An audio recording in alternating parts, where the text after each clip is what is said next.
देखिए, प्रभाव तो बिल्कुल डालेगा यहाँ पर।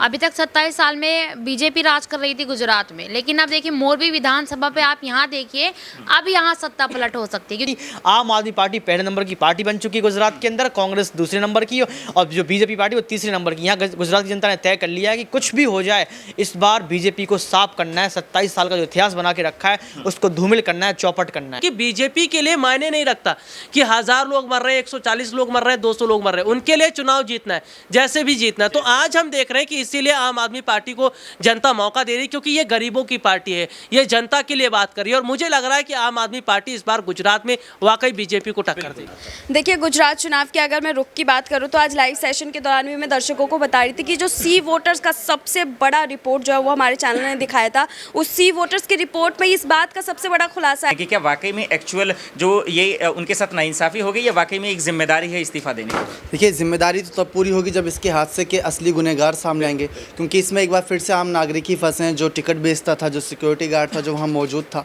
वो आम नागरिक ही, उनको जॉब पे रखा गया था। उनकी जिम्मेदारी इतनी थी कि जो लोग आ रहे हैं उनको आने दिया जाए। बंगाल में विधानसभा चुनाव से पहले एक पुल गिर गया था, तो वहां पर प्रधानमंत्री नरेंद्र मोदी की तरफ से कहा गया कि वो एक्ट ऑफ गॉड नहीं, एक्ट ऑफ फ्रॉड है। लेकिन तब गुजरात में जो ये हादसा हुआ है उसके दौरान वो भावुक नजर आए हैं। नमस्कार, मैं मोहम्मद आसिफ और आप देख रहे हैं SPN 9 न्यूज़। देश के प्रधानमंत्री नरेंद्र मोदी इस वक्त खूब चिंता में दिख रहे हैं, लोगों को लेकर नहीं, सिर्फ और सिर्फ गुजरात चुनाव को लेकर। गुजरात चुनाव के तारीखों का ऐलान आज या कल हो जाएगा, क्योंकि खूब चर्चाएं हो रही हैं। हिमाचल के चुनाव के तारीखों का ऐलान हो चुका है। गुजरात के चुनाव की चर्चा और इसलिए भी तेज हो गई है क्योंकि एक तो आपने बिल्किस बानो का मुद्दा देख रहे थे, और दूसरा जो छठ पूजा के दिन एक मोरबी से हो गया वो हादसा जो आप चाह कर भी भुला नहीं सकते, वो लापरवाही जो चाह कर आप भुला नहीं सकते, वो बेशर्मी जो आप चाह कर भुला नहीं सकते, वो आप कह सकते हैं एक तरीके से जो सरकार ने चीज़ों को दबाने और छुपाने की कोशिश की है, वो उससे भटक नहीं सकते। लेकिन आज यही जानने की कोशिश करेंगे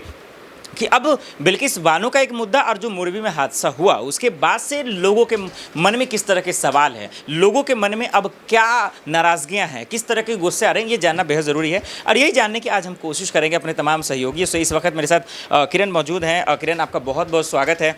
कैसे देख रही हैं आप, गुजरात चुनाव के तारीखों का ऐलान हो जाएगा आज या कल में, ये जो मोरबी हादसा हुआ है इसका कितना बड़ा इम्पैक्ट पड़ता हुआ देख रहे हैं आप गुजरात चुनाव पे?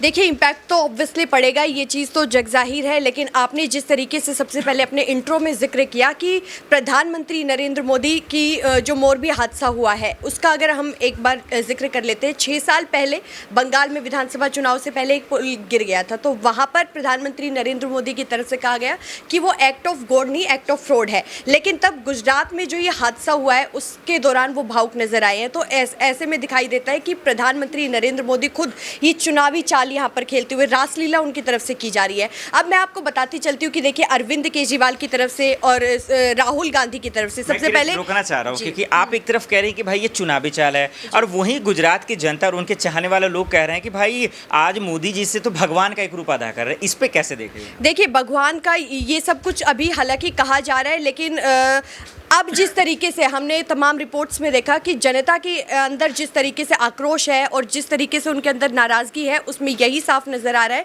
कि आने वाले विधानसभा चुनाव में भारतीय जनता पार्टी को बड़ा नुकसान होने वाला है। क्योंकि राहुल गांधी जो यहाँ पर एक गेम खेल गए हैं, गेम चेंजर हम कह सकते हैं, क्योंकि उन्होंने कहा कि इस मुद्दे पर हम राजनीति नहीं करेंगे। लेकिन कांग्रेस के जितने भी तमाम नेता हैं, वरिष्ठ नेताओं की अगर मैं अजय माकन की बात करूँ, खुद अशोक गहलोत की बात करूँ, उन्होंने कहा है कि बीजेपी की तरफ से ही भ्रष्टाचार किया जा रहा है। तो खुद कांग्रेस की तरफ से अलग अलग बयान दिए जा रहे हैं। और अगर एक पॉइंट मैं और ऐड करना चाहूँगी, अरविंद केजरीवाल तो लगातार यहाँ पर आरोप लगा रहे हैं और आने वाले वक्त में भी वो आरोप लगाएंगे, क्योंकि अब एकमात्र जो उनका मकसद है वो यही है कि वो गुजरात को जीत लें। अरविंद केजरीवाल कितनी सीटें?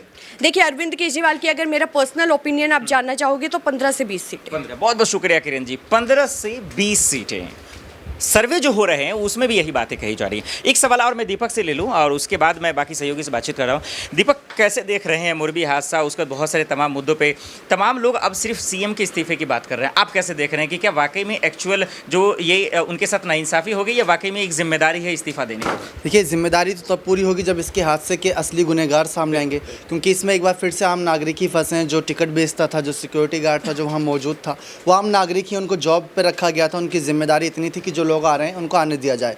लेकिन बड़े जो आला अधिकारी नेता थे, जो इसके पीछे जो कहने का रेनोवेशन कंपनी की बात बात की गई थी, उन पर सवाल उठाए जाने चाहिए। कहा गया कि कल पीएम मोदी जब पहुंचे तो उन बोर्डों को ढक दिया गया ताकि सच्चाई सामने ना आए। अस्पताल पहुंचे तो अस्पताल चमकाए जा रहे हैं, इससे पहले ये सब काम नहीं हुआ था। तो ये हकीकत है कि सच्चाई को आप अगर कहीं ना कहीं भूपेंद्र पटेल सबके सामने रखें तो उनको जनता शायद माफ़ कर दे और चुनाव में यहाँ पर उलटफेर ना हो। लेकिन अगर आप बड़े बड़े नेताओं को बचाओगे, बड़े बड़े चेहरों को बचाओगे तो शायद जनता का गुस्सा आप पर ही फूटेगा, क्योंकि वो आम नागरिक जनता के बीच हैं जिनको आपने गिरफ्तार सबसे पहले किया। सबसे पहले गिरफ्तार वो आला अधिकारी होने चाहिए थे जिन्होंने इनके आदेश दिए थे। आदेश दिया तभी तो उन्होंने काम करा, अगर नहीं देते आदेश तो शायद ये काम भी नहीं करते। तो वो मजबूर थे, लेकिन वो मजबूर नहीं थे, वो तो सिर्फ कहीं ना कहीं अपनी लालच, अपना लालसा दिखा रहे थे और वो लालसा आज यहाँ पर भारी पड़ी 131 परिवारों पर कहीं ना कहीं। बहुत बहुत शुक्रिया। बिल्कुल दीपक ने देखिए बहुत बड़ी बातें कही हैं कि आप हमेशा जो है वो गरीब मजदूरों को ही जो है फंसाने की कोशिश करते हैं। जो मेन अधिकारी है, जहाँ तक जाना चाहिए, जिसको परखना चाहिए, वहाँ तक तो आप पहुँच ही नहीं पाते हैं। तो सिर्फ दिखावा के लिए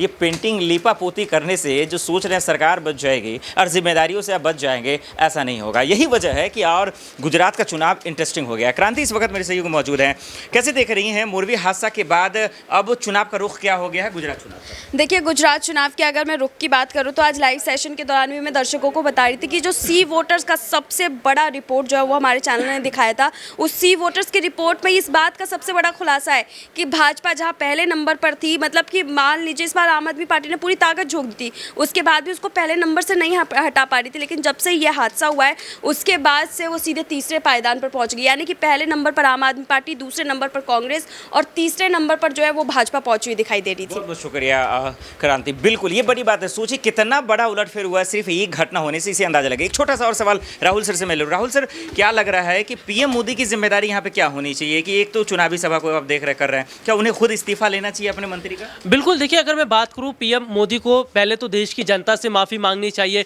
और सीएम भूपेंद्र पटेल उनको इस्तीफा देना ज़रूरी भी बनता है, क्योंकि आपकी लापरवाही के चलते 140 लोगों की ज़िंदगी चली गई। कितनी ताज्जुब की बात है कि पीएम मोदी के पास इतना वक्त नहीं था कि वो मोरबी में जाकर घायलों से मुलाकात कर ले, जो मृतक हैं उनके परिजनों से मुलाकात कर ले, लेकिन पीएम मोदी का शेड्यूल बना है। उनके आने से पहले उस अस्पताल का बाकायदा इनोग्रेशन हो रहा है, उसको बाकायदा रंग रोगन पेंट लगा के, नए कूलर लगा के ऐसे दिखाया जा रहा है कि मतलब पीएम मोदी का मतलब दौरा नहीं हो रहा। कितनी बड़ी दौड़ है, जैसे ट्रंप आ रहे। तो ये देखिए कितनी बड़ी बात है, यानी कि बीजेपी के लिए मायने नहीं रखता कि 1000 लोग मर रहे हैं, 140 लोग मर रहे हैं, 200 लोग मर रहे हैं, उनके लिए चुनाव जीतना है, जैसे भी जीतना है। तो आज हम देख रहे हैं कि इसीलिए आम आदमी पार्टी को जनता मौका दे रही है, क्योंकि ये गरीबों की पार्टी है, ये जनता के लिए बात कर रही है। और मुझे लग रहा है कि आम आदमी पार्टी इस बार गुजरात में वाकई बीजेपी को टक्कर देगी। बहुत बहुत शुक्रिया। वाकई में लानत है ऐसे नेताओं पे, ऐसे मंत्रियों पे जो लाश पे राजनीति कर रही हैं, शर्म आनी चाहिए। इस वक्त मेरे साथ जो ऋतिक मौजूद है। ऋतिक, अब कैसे देख रहे हैं बीजेपी को, अब कितनी सीटें ये हादसा? देखिए, बीजेपी कहा जाता था कि मारवाड़ियों का क्षेत्र है गुजरात और बीजेपी पार्टी को पसंद करती है। कोई भी पार्टी आ जाए, चाहे वो आम आदमी पार्टी हो, फिर चाहे वो कांग्रेस पार्टी हो, कहीं ना कहीं वो है बीजेपी को तो जीतना है। लेकिन आप ये देखिए, गुजरात मॉडल की बात करते थे, कैसा ध्वस्त हुआ। एक तरफ वंदे भारत, फिर गायों का मर जाना, आप मोरबी पुल, राजनीति खेल रहे हो, आप समय सारणी तय कर रहे हो, आप शेड्यूल बना रहे हो रैलियों के लिए, आप 30 तारीख के बाद आप 1 तारीख को पहुंचते हो। ये देखना होगा कि गुजरात मॉडल ध्वस्त हो गया। जहां हम लोग कह रहे थे कि बीजेपी पार्टी को इस बार पिछली बार 92 सीटें मिली थी, इस बार कम से कम 120 सीटें मिल सकती हैं, सब ध्वस्त हो गया। आम आदमी पार्टी की 60 सीटों की बात हो रही थी। आम आदमी पार्टी पहले नंबर की पार्टी बन चुकी है गुजरात के अंदर, कांग्रेस दूसरे नंबर की और जो बीजेपी पार्टी वो तीसरे नंबर की। यहाँ गुजरात की जनता ने तय कर लिया है कि कुछ भी हो जाए, इस बार बीजेपी को साफ करना है। 27 साल का जो इतिहास बना के रखा है उसको धूमिल करना है, चौपट करना है। बहुत बहुत शुक्रिया ऋतिक। वाकई में देखिए ऋतिक क्या बता रहे हैं कि भाई उसका पर्दाफाश हो गया, जिसको वो बताने की कोशिश कर रहे थे कि भाई स्मार्ट सिटी नहीं, इंडिया नंबर 1 बाद में बनेगा, गुजरात नंबर 1 बन गया है और उसका पोल खुल गया। वाकई ऋतिक ने सही कह रहे हैं। नेहा मैम इस वक्त मेरे साथ मौजूद है। नेहा मैम, कैसे देख रही हैं ये जब हादसा हुआ छठ पूजा के बाद, ये चुनावी रुख ही बदल गया है, समीकरण बदल गए हैं, वहाँ के जो है मुद्दे बदल गए हैं, कितना बड़ा प्रभाव डालने वाला है गुजरात चुनाव में? देखिए, प्रभाव तो बिल्कुल डालेगा यहाँ पर। अभी तक 27 साल में बीजेपी राज कर रही थी गुजरात में, लेकिन अब देखिए मोरबी विधानसभा पे आप यहाँ देखिए, अब यहाँ सत्ता पलट हो सकती है, क्योंकि मोरबी विधानसभा पे मोरबी की जो जनता थी वो कहीं ना कहीं बीजेपी पर पूरा भरोसा करती थी। अब ये भरोसा उनका टूटा तो यहाँ पलट, देखिए सत्ता पलट तो होनी है। अब जनता का भरोसा उठ चुका है बीजेपी सरकार से, तो जाहिर सी बात है यहाँ गुजरात का चुनाव नजदीक है, चुनावों पर तो असर पड़ता नजर आएगा। यहाँ पर अभी तक जिस सी वोटर सर्वे में पहले नंबर पर बीजेपी रहती थी, लेकिन मुझे लगता है कि इस हादसे के बाद अगर दोबारा से सी वोटर सर्वे करवाया जाता है तो मुझे नहीं लगता कि इस बार पहले नंबर पर बीजेपी देखने को मिलेगी। बहुत बहुत शुक्रिया, बिल्कुल बहुत बड़ी बात है। देखिए आखिरी में तमाम सहयोगियों से बात करने के बाद मैं एक ही चीज़ समझ पाया हूँ, सीएम योगी आदित्यनाथ संसद में रोते हैं तो यूपी जीत लेते हैं, देश के प्रधानमंत्री नरेंद्र मोदी आंसू बहाते हैं, देश जीत लेते हैं, और अब हादसे के बाद वो रो रहे हैं। क्या 27 साल का बना बनाया जो कुंभा है गुजरात का, क्या वो उसको जीत पाएंगे, बचा पाएंगे? सबसे अहम सवाल। चलिए हर एक रिपोर्ट्स अब जनता का मूड क्या है गुजरात पहुँच कर ही मैं दिखाऊंगा, लेकिन अभी के लिए हमें दीजिए इजाजत और आप देखते रहे स्पेन न्यूज़। नमस्कार।